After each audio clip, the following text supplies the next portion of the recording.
how Dr. Davis Chirmal, Father Davis Chirmal, donated one of his own kidney to an electrician, Sri Gopinathan, who is nothing to do with you.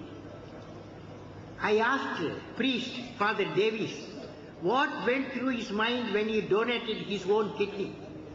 He said only 4 words. It is God's wish. Dear young friends, can you see how a man has generously donated one important organ of his body and extended the life of Sri Gopinathan?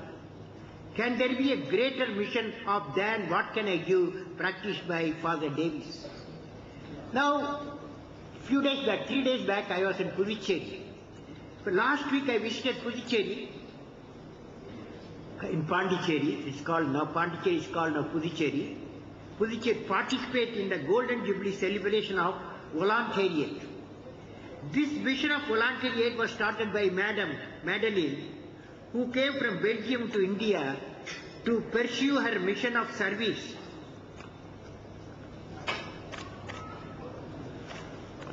Mission of service to humanity in 1962.